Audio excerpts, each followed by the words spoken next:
Hi, my name is Veronica, and in this video I'm going to talk about everything I made this fall and winter. So it will kind of be an end of the year sewing video. Here on my channel, I like to talk about my sewing projects. I also like to talk about fashion and thrifting, which you will start to see videos of those starting in January. So if that sounds like something you're interested in, please like and subscribe. I would love to have you here. And this is everything I made, and I'm going to work my way backwards. So I'm going to start from the most recent thing I made and work my way back to October. So let's get into it. The most recent thing I made were my Christmas pajamas, and before I get into all my projects, I am going to talk a little bit about my sewing process and why I made it and what was the inspiration behind it. So I just wanted to share those details with you before I get started. It was my first time making Christmas pajamas and I love them so much. They turned out so cute. I found this fabric at Hobby Lobby and it was on sale. I paid $12 for 4 yards of fabric, which is a pretty good deal because their normal pricing starts around $7 to $8 for 1 yard of cotton fabric. I just saw Christmas when I saw this. I loved it so much. And my plan for this was I wanted to definitely make the wide leg pants that I've made before because they're my favorite. And then for the top, I wanted to make one of those Ghani inspired blouses. And I didn't know how to sew at the time that the Ghani inspired blouses were going viral on TikTok. I think it was spring 2023. So now that there's been some time, there's a lot of patterns to choose from, and the pattern I chose was by Sewing with Solana.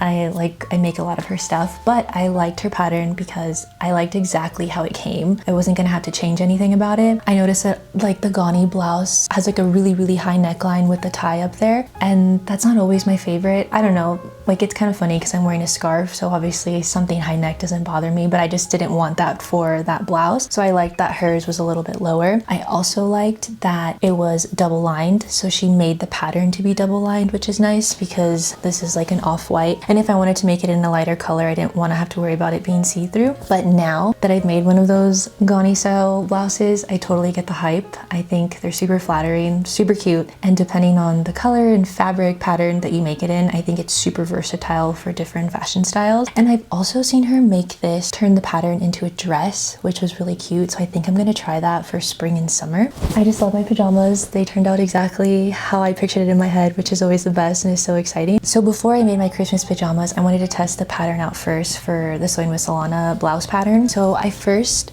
made it in this white gauze-like material that I also got at Hobby Lobby. And I didn't completely make the top first, so I tested it first by cutting out the pattern pieces in a large because I wanted it to be more baggy and more relaxed. And so I cut it out in a large, cut out my pattern pieces, and I just really sewed around the top of the blouse here and then the sides, and then just kind of attached the ties. I like pinned the sleeves around just to get an idea of the fit. And that's when I realized that the large was too big. It was kind of like falling off my shoulders. So then I decided, okay, make it in a medium. So then I, trimmed off whatever I needed to trim off, put the top mostly together in the size medium, didn't completely finish it. Then once I decided that, okay, I like the size medium, I went back and made my Christmas top, and then I came back and kind of finished this. The picture that I show will be completely done, but I think for the sleeves, I want to make them kind of short, like kind of just right above my elbow. I think that would look really cute with the puff, like very spring and summer. But I also love how this turned out, and I really like my fabric choice. So this is like another little Ghani inspired top that I made. The next two things. I have to show you first what I made first, because the second thing I made, I used the leftover fabric scraps, if that makes sense. I thrifted this stretch knit gray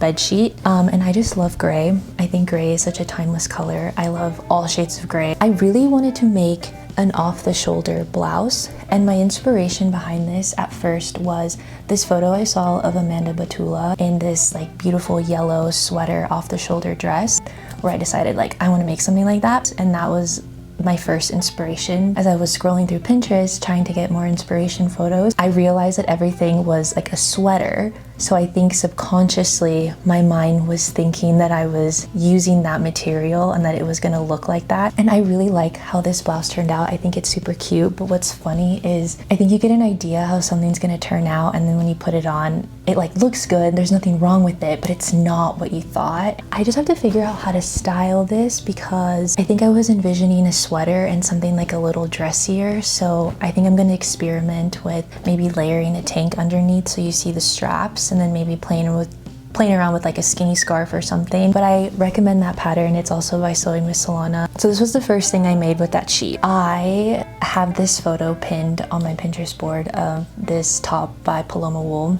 It's like a halter top with the pearl beads all around it. This kind of goes in different parts, and this one's kind of long, so please stay with me. I don't want to lose you. So I wanted to make that halter top style, and what I did was I used this top I already had to trace it, just 2 pieces. It's not double lined or anything, it's a stretch knit, so I thought, okay, perfect, I'm gonna copy this. And then I went to Joann's and I bought the buttons, the pearl buttons. When I was making this, I decided that I wanted it to be double lined at the front so I could have more coverage. So making this was a little bit tricky because I had to sew 3 pieces of fabric together to make it seamless. And this is the part I don't want to lose you at. I just want to explain my process. So what I did was I sandwiched one of the front pieces and then the back piece and then the other front piece, and then I just sewed all along the top, like up until the center point right here, and I just did that all like that. And then from the middle here, that's where I turned it inside out, and then I just closed it right here in the middle, which you can't really see, which is obviously a good sign. And then I just sewed the halter part together like this. So then when I was done with my top, I loved it, and then I started playing around with the placement of the buttons, and then I just realized that maybe this was something that was too trendy. I wasn't sure if I was still gonna like it in a few months or even next year, and so then I decided to not sew the buttons on. But then I remembered this photo that I saw on Pinterest of the buttons on the end of a sleeve of a sweater, I'm assuming, and I thought, oh, that is where I'm gonna put the buttons. And so I decided to make a matching bolero. And I love anything inspired. When I was little, I wanted to be a ballerina. That was my first dream. So I thought, oh my gosh, I'm gonna make a matching bolero. This is gonna look so cute. I found a pattern on Etsy, and then I just made it really short so it could be kind of tight and there's not a lot of fabric buildup here. And these are how the buttons turned out. So cute. And I like how they kind of jingle.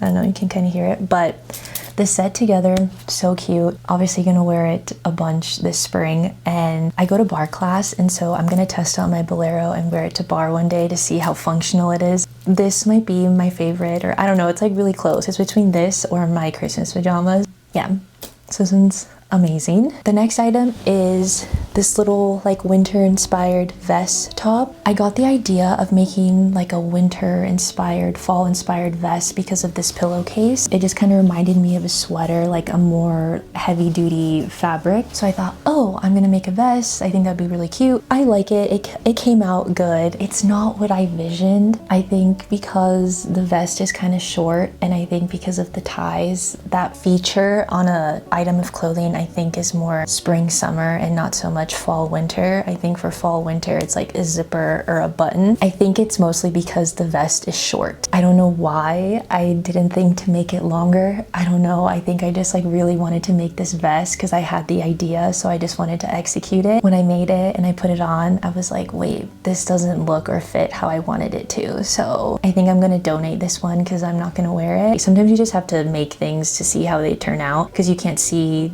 the whole thing all the way through, if that makes sense. That is one of those projects. Then the next thing is this scarf top. I thrifted this stretch knit fabric, and it's so cute because one side is striped and then the other side is polka dots. Like, oh my god. My first idea was to make a set. I wanted to make like a tank and then a mid-length skirt. So I used 2 things I already had in my closet, and I copied the pattern, and everything like turned out fine. But then as I was wearing it more and trying it on, it wasn't fitting exactly how I wanted, and to be honest, I didn't think it was executed that well. First of all, I'm not really like an exposed belly button person, and because I made the skirt first, I had limited fabric for the top, and so when I made the top, it was more cropped than I prefer. I'm just like not an exposed belly button person. Like, I just don't like to feel the breeze there, so I was like, never mind. So this is the top, and I wanted to add this little red rosette here, and I really wanted the front here to be more cinched, and I just couldn't really get that effect. I tried,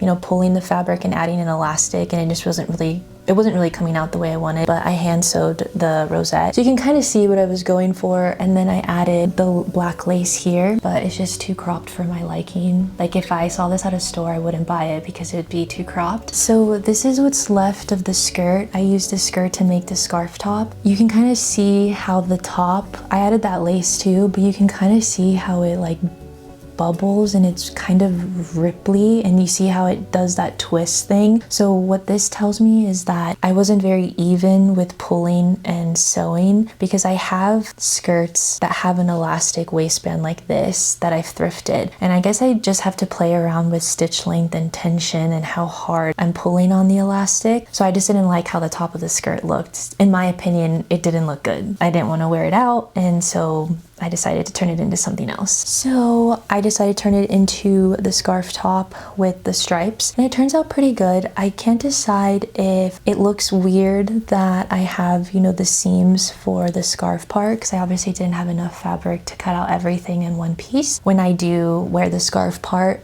the polka dot side is exposed, so I don't know if that's just me being too picky or if it looks good, but I think it's really cute and it fits me well, and it's not too cropped, which is what I like. So yes, this was kind of 3 things I made with one thing. Let me know what you think. The last thing I have is this mid-length skirt. I thrift flipped a dress into this skirt. I've been wanting a white mid-length skirt that's kind of lacy and like really pretty at the bottom, and I haven't found anything like that, and so when I saw this dress at the thrift, I'm like, that is my skirt. This was really easy. I really recommend this if you're a beginner. All I did was I cut off the top and then, you know, just cleaned up the edges on the top, and then I rolled it over to make my tunnel for the elastic, threaded my elastic through, closed that up, done. Super easy. This is really cute. I wear it all the time, wear it to work, on the weekends. I think it looks good with everything, and I just love how this turned out. This is what I first made in October. So that is everything I made this fall and winter, and I just want to say that learning how to sew was the best thing that I could have done for myself in 2024.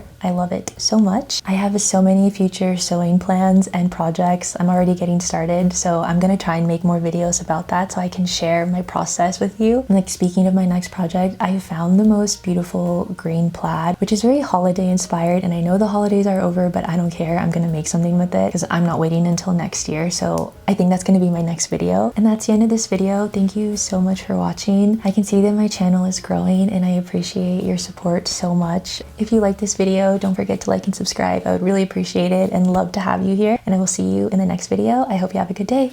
Bye.